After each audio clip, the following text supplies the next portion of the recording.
मेरो छोरोको ताल बाहिर लिएर हिँडेपछि होइन ऊ खालि यस्तै गर्छ भैँमा राखिदियो भन्छ के ऊ त्यहाँ नबस्ने नि बाहिर भैँमा तल झर्ने रे hi everyone welcome back to my YouTube channel र मेरो यो फर्स्ट भ्लग हो सबैजनाले हेरेर सपोर्ट गरिदिनु होला मैले चाहिँ अझसम्म यस्तो भिडियो बनाउनु चाहिँ हालेको छैन म चाहिँ आज यसो बाबुलाई लिएर बाहिरतिर हिँडेको थिएँ अनि त्यही बेलामा यसो भिडियोहरू पनि बनाउँछु भनेर सोचिरहेको अब चाहिँ भिडियो हाल्छु यो चाहियो यो चाहिएको के उसलाई ल के भैँमा बस्ने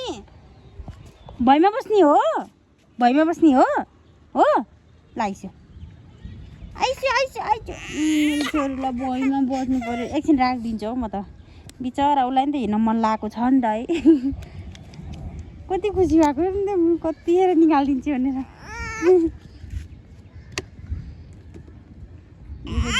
यस्तो गर्नुपर्ने लाउनु त ल आइछु आऊ कहाँ बस्ने भैँमा बस्ने सानो यता हेर न छोरो उता हेर हाई गरिदेऊ हेलो मैले राखिदिन्छु भैँमा चिसो हात उसलाई त्यही भएर राख्न मन लागेन कि सन्चो छैन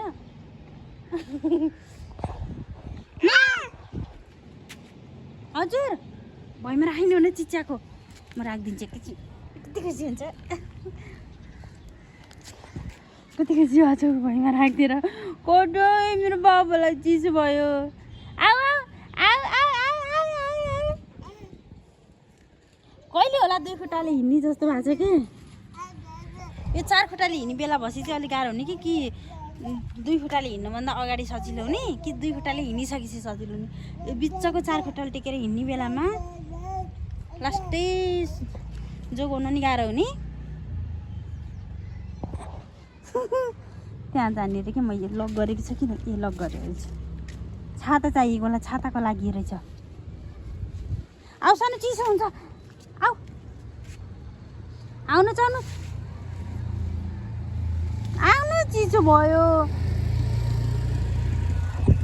आज चाहिँ पानी परेको यो मौसम कस्तो राम्रो भएको थियो त्यो हाम्रो यो पछाडिको यो भिल्लाको पछाडिबाट हाम्रो त्यो ग्रान्डी हस्पिटल त्यो चाहिँ ग्रान्डी हस्पिटल हो त्यो चाहिँ अपार्टमेन्ट हाउसिङ ग्रान्डी अपार्टमेन्ट हो अनि यो चाहिँ ग्रान्डी भिल्ला हामी चाहिँ भिल्लामा ग्रान्डी भिल्लामा बस्छौँ क्या हामी चाहिँ सिन चाहिँ पानी परिसकेपछि पानी पर्ने बेलाको सिन चाहिँ कस्तो राम्रो आउने कि यताबाट दामी आइरहेको छ बिस्तारै यस्तो अझै पछाडिको सिन चाहिँ मलाई कस्तो मनपर्छ यसरी यहाँनिर चाहिँ यहाँ साइडमा चाहिँ खोला छ खोला भन्दा पनि अझै यता चाहिँ बोट बिरुवाहरू लगाइरहेको छ त्योभन्दा उता चाहिँ बल्ल त्यो बाटो चाहिँ उता खोला छ यहाँ तल नि बोट बिरुवाहरू लगाएको छ तार जालीहरू लगाएको छ कि यहाँबाट चाहिँ हामी जान मिल्दैन उताबाट घुमेर मेन गेटबाट गएर घुमेर अनि आउनुपर्छ त्यहाँ चाहिँ न त खासै यहाँबाट चाहिँ सिधै जान मिल्दैन क्या तर यो हरियालीले पनि कस्तो राम्रो देखिने कि है यस्तो छ यहाँ चाहिँ सानो आऊ नजाम आऊ घर जाम आऊ चिसो हुन्छ घरै नबस्ने भन्छ खालि बाहिर लिएर हिँड्ने भन्छ कि उसले चाहिँ घरभित्र बसिरहेको भएर दिक्क लाग्ने भएर पनि होला खालि बाहिर लिएर हिँड्नु मात्रै भन्छ कि उसले चाहिँ त्यही छातामा भुलेर बस्यो अहिले चाहिँ जब एकै ठाउँमा बसिरहँदैन उसलाई चाहिँ लिएर हिँडिराख्नुपर्छ कि कहाँ लिएर एक ठाउँ कहाँ बस्छ र म चाहिँ उतातिर लिएर जान्छु बाबुलाई चाहिँ हिँडिरह्यो भने खुसी हुन्छ एक ठाउँ बसायो भने चिच्याएर हुन्छ कि भैँमा छोडिदिनु पऱ्यो उसलाई चिसो पनि छ कि फेरि छोड्नु पानी परिरहेको छ नि त अनि मार्बल झन् चिसो हुन्छ बच्चालाई खुसी भइरहेछ अब यस्तै हिँड्ने बेला चाहिँ भिडियो बनाउन मिल्दैन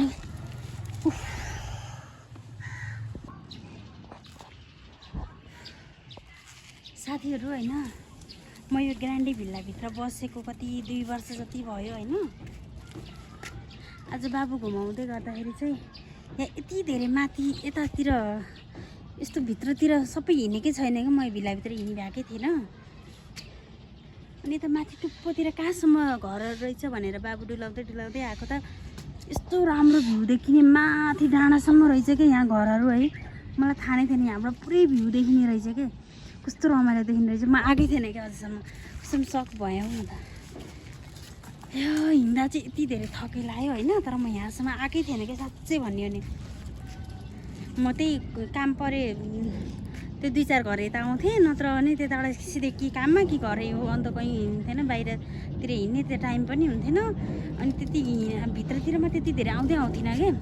अनि आज चाहिँ बाबु डुलाउँदै यसो जाम न त आज कहाँसम्म पुगिँदो रहेछ, सबै घरहरूसम्म पुगौँ कता कता बाटो रहेछ भन्दै हिँडेको त कस्तो राम्रो के यो भ्यू कस्तो दामी रहेछ के। यहाँबाट पुरै कस्तो राम्रो छ देखिने के, कस्तो रमाइलो ठाउँ रहेछ क्या। सानो लडाउनु कहाँ लैछ सानो, म्याउ म्याउ टोपी खोलेर नि उसले चाहिँ। यहाँबाट चाहिँ यताबाट कस्तो राम्रो माथि टपको भ्यू हो कि यो चाहिँ होइन। यहाँ चाहिँ जङ्गल रहेछ, त्यो बाँसको जङ्गल रहेछ त्यहाँनिर चाहिँ। अनि थकै लाग्यो, लास्टै माथि टुप्पामा डाँडामै रहेछ कि आइस न।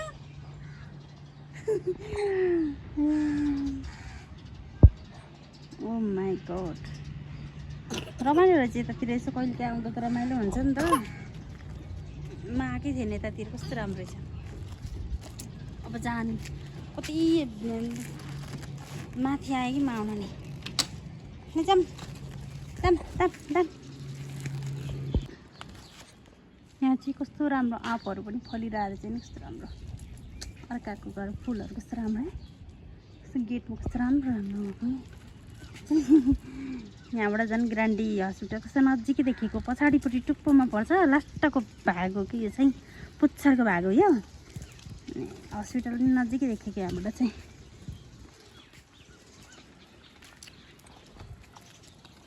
यहाँबाट त बाटै सकेको छैन, लास्ट बाटो नै यति रहेछ। यहाँ चाहिँ बाटो छैन, त्यहाँ पनि सानो घुम्म यहाँबाट बाटो थापै भएछ, सकेछ यहाँबाट बाटो त लास्ट नै यहीँसम्म रहेछ। तर यहाँ लास्टको घरमा बस्ने मान्छेहरूलाई पार्किङ चाहिँ सजिलो कि, घरभित्र पार्किङ भएन भने नि बाहिरतिर पार्किङ गर्न कस्तो राम्रो थियो नि। त्यहाँ त्यो उसमा हेर्न कस्तो मजाको टमाटर फलाएको त्यहाँनिर, टमाटर फलेको त्यो ड्रममा कसरी काँचो टमाटर कति धेरै फल्यो है। सागहरू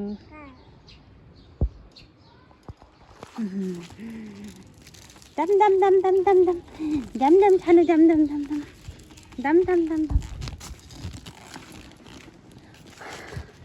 अब म यति धेरै माथि आएको छु, अब यहाँबाट जान अब कति गाह्रो गाह्रो हुन्छ। पुरै उकालो छ अब यो, अलि तल गएपछि फेरि पुरै ओह्रालो छ।